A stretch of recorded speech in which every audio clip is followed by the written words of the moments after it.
فضیل بن عیاض رحمۃ اللہ علیہ ایک بہت بڑے اللہ کے ولی گزرے ہیں. ان کا ایک شاگرد تھا، وہ بیمار ہو گیا تو آپ اپنے شاگرد کی تیمارداری کے لیے ان کے گھر تشریف لے گئے. جب گھر میں گئے تو اس کی حالت نزاع تھی، بہت زیادہ تکلیف کے ساتھ تھے. تو حضرت فضیل بن عیاض ان کے قریب بیٹھے، سورہ یاسین کی تلاوت پڑھنا شروع کر دی. جیسے تلاوت شروع کی تو ان کا جو شاگرد مرگ کے بستر پہ پڑا ہوا تھا تو وہ کہنے لگا، استاد جی میرے پاس بیٹھ کر سورہ یاسین کی تلاوت نہ کرنا، میں سننا برداشت نہیں کرتا. تو آپ فرماتے ہیں کہ پھر میں نے تھوڑا سا آسرا کیا، پھر میں نے اس کو بولا کہ بھائی ایسا کرو، کلمہ شریف پڑھ لو، لا الہ الا اللہ محمد الرسول اللہ. تو وہ کہنے لگا میں کلمہ پڑھنے سے بیزار ہوں. بس یہی جملہ کہا تھا کہ اس کی روح قفس انصری سے نکل گئی، موت لاحق ہو گئی. حضرت فضیل بن عیاض رحمۃ اللہ علیہ فرماتے مجھے بہت دکھ ہوا. ایک تو شاگرد تھا، مرید تھا، دوسرا مسلمان تھا، کلمہ نصیب نہیں ہوا، اس نے انکار کر دیا کلمہ پڑھنے سے. واپس گھر لوٹ گئے. فرماتے 40 دن تک میں اپنے کمرے سے باہر نہیں نکلا، اسی دکھ سے کہ یہ کیا ہوا. 40 دن میں کمرے میں بیٹھا رہا، دکھ کے اندر بیٹھے بیٹھے. ایک دن سویا، آنکھ لگ گئی تو خواب کا عالم طاری ہوا. میں خواب میں دیکھتا ہوں اس شاگرد کو وہ جہنم کے اندر ہے اور فرشتے اس کو آگ میں گھسیٹ رہے ہیں. تو میں نے اس سے پوچھا شاگرد سے، بھائی یہ کیا ہوا تیرے ساتھ، کیوں تمہیں جہنم رسید ہو گئی اور جہنم کا عذاب دیکھ رہے ہو، آخر کون سا گناہ کرتے تھے تم؟ تو اس شاگرد نے کہا، استاد جی بات یہ ہے میرے اندر 3 گناہ پائے جاتے تھے. ایک تو مجھے چغل خوری کی بیماری تھی، دوسرے نمبر پہ میں حاسد تھا، مجھے حسد ہوتا تھا لوگوں سے، تیسرے نمبر پر کسی طبیب نے مجھے بیماری لگی تھی تو طبیب نے مجھے علاج کے لیے بولا تھا شراب کا پینا. عرصہ دراز سے میں شراب استعمال بھلے تھوڑا کرتا تھا، زیادہ نہیں، علاج کے طور پر، لیکن پیتا ضرور تھا. یہ 3 چیزیں تھیں. تو حضرت فضیل بن عیاض رحمۃ اللہ علیہ فرماتے ہیں یہی 3 چیزیں تھیں جس کی وجہ سے آج تو جہنم رسید ہو گیا. دوستو چغل خوری کوئی معمولی بات نہیں، بہت بڑا گناہ ہے. اس کو آج کل گناہ ہی نہیں سمجھا جاتا، اس کی طرف لوگ کوئی دھیان ہی نہیں دیتے. یار کوئی بات نہیں، چلو چغلی کرتا ہے تو اپنا کچھ نقصان کرتا ہے، کوئی دھیان نہیں دیتے. لیکن چغلی کرنا یہ صرف اس کا نقصان نہیں، یہ ایسی بیماری ہے، ایسا گناہ ہے، اس سے تو گھروں کے گھر اجڑ جاتے ہیں. اور آپ کاروباری لوگ ہیں، یہ ایسی بیماری ہے، یہ کاروبار ویران ہو جاتے ہیں اس بیماری سے. جس کارخانے کے اندر، جس کاروبار کے اندر چغل خور گھس جائے وہ کارخانے تباہ ہو جاتے ہیں. جس گھر میں چغل خور پیدا ہو جائے وہ گھر ہی ویران ہو جاتے ہیں. یہ تو تباہ و برباد کر کے رکھ دیتا ہے. چغلی بہت بڑا گناہ ہے، بہت بڑا نقصان دہ ہے. ایک حکایت کے اندر لکھتے ہیں کہ ایک شخص پرانے دور کا تھا، وہ غلاموں کی خرید و فروخت کرتا تھا. وہ ایک جگہ کے غلام لے کر گیا منڈی کے اندر، تو وہاں پر آواز لگی، اس نے بولا بھائی میرے پاس بھی غلام ہے، کوئی اگر خریدنا چاہے. لوگ قریب ہوئے خریدنے کے لیے، تو پوچھا کہ یہ کیسا غلام ہے؟ اس نے بولا ایک بہت اچھا ہے، سارا کچھ اس کے اندر صفات ہیں، لیکن میں بیچ رہا ہوں، جھوٹ کا سودا نہیں کرتا، اس کے اندر چغلی کی بیماری ہے. توجہ فرمانا، اس کے اندر چغلی کی بیماری ہے، باقی سب ٹھیک ہے. کوئی لینے کے لیے تیار نہیں ہوا، لیکن ایک کو کی بدقسمتی ہو گئی، وہ تیار ہو گیا، کہنے لگا چلو کوئی بات نہیں یار، چغلی کرتا ہے نا، ہم سمجھے گے، بس خیالہ کریں گے اس چیز کا، اس کی طرف دھیان نہیں دیں گے، کوئی بات نہیں، خرید لیتے. اب انہوں نے وہ غلام خرید لیا، چغل خور غلام جو تھا. تو جب اس کو خرید کر گھر لے آیا، کچھ عرصہ گزرا تو وہ اپنی حرکات پہ شروع ہو گیا. تو اب وہاں پر اور تو لوگ نہیں تھے جن کے اندر وہ چغلی کرتا. پھر اس نے میاں بیوی میں چغلی شروع کر دی. ایک دن اس کو سوجی، اس نے اس کی بیوی سے بات کی، کہنے لگا تمہیں پتہ ہے تمہارا خامد آج کل راستے سے بھٹک رہا ہے. بیوی نے کہا مجھے تو خبر نہیں، تو بتا کیا مسئلہ ہے؟ کہنے لگا یہ جو ہے نا، ایک اور غلام باندی خریدنا چاہتا ہے کنیز، تم سے نفرت کرتا ہے، یہ اس سے شادی کرنا چاہتا ہے۔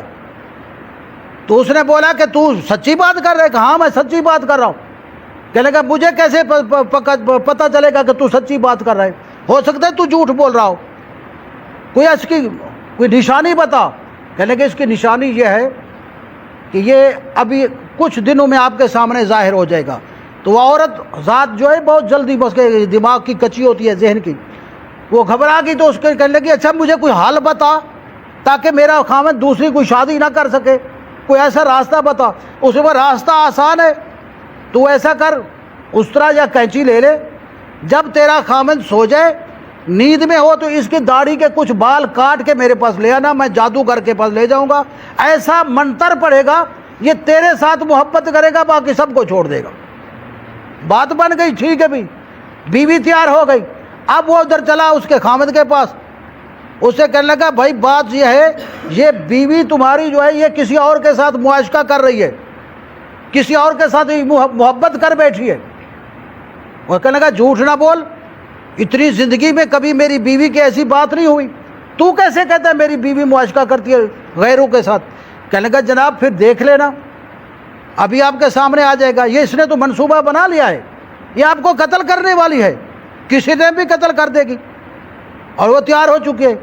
آپ سونا نہیں، نیند نہیں کرنی، اگر اس کو دیکھنا ہے نشانی تو آنکھیں بند کر کے سو جا اور پھر دیکھ لے۔ اب خاوند گیا، اس نے آنکھیں بند کر لی، سونے والے حالات بنا لیے، سو گیا بستر پہ۔ تھوڑی دیر گزری تو اس کی بیوی استرا لے کر آئی بال کاٹنے کے لیے۔ جیسے اس نے استرا آگے کیا، اس نے آنکھ کھولی تو اس نے دیکھا بھی ہاتھ میں استرا تو ہے، شاید وہ جھوٹ نہیں، وہ سچ بول رہا تھا، یہ تو مجھے قتل کرنا چاہتی تھی۔ اس نے فوراً اٹھا اور اس کو پکڑا، ادھر ہی اس کو قتل کر دیا۔ اب گھر ویران ہو گیا۔ پھر کیا ہوا، اس عورت کے میکے آ گئے، والدین بہن بھائی آ گئے، انہوں نے اس کو قتل کر دیا، ابھی اس نے ہماری بہن کو قتل کر دیا۔ دیکھو چغلی یہ کوئی معمولی چیز نہیں ہے۔ اب دیکھو اس نے کتنا بڑا تباہ و برباد کر دیا، گھر کا گھر ویران کر دیا۔ چغلی بہت بڑی، اسی لیے تو اللہ نے قرآن پاک میں فرمایا چغل خور اتلم بعد ذالک زنیم، سب سے بڑی بات یہ کہ یہ حرام زادہ ہے، حلالی کبھی چغل خور نہیں ہو سکتا، حلالی کبھی چغل خور نہیں ہو سکتا، یہ حرام زادے کا کام ہے۔ لہذا ہم لوگوں کو خود کو بھی دیکھنا چاہیے کہ ہمارے ارد گرد کہیں چغل خور تو نہیں ہے جو ہمیں نقصان دے رہا ہے۔ اور خصوصاً میں اپنے نوجوانوں سے یہ گزارش کروں گا، بچوں سے یہ گزارش کروں گا، بھائی یہ چغلی اچھی بات نہیں ہوتی، یہ بہت بڑا گناہ ہے۔ اس کی وجہ سے ایک حدیث مبارکہ کے اندر آتا لکھا ہے کہ چغل خور حشر میں ایسے ہوگا جیسے بندر کی شکل میں ہوگا، بھولو کی شکل میں ہوگا، بہت بڑی اس کی سزا ہے، جہنم میں رسید ہوگا، جنت میں نہیں جا سکتا۔ یار اس سے بڑی بات ہے، ہم سنی لوگ ہیں، ہمارا پیروں پر عقیدہ ہے کہ نہیں ہے کہ اللہ والے بہت بڑے، لیکن میں یاد رکھو ایک بات بتاؤں، ہم لوگوں نے ایک ایسا عقیدہ بنا لیا ہے کہ بس جی ہم نے اپنے مرشد کے ہاتھ میں ہاتھ دے دیا، بس اب بیڑا پار ہے، حسین جاڑے تھے لین جاڑے، بس بیڑا پار ہو گیا ہے۔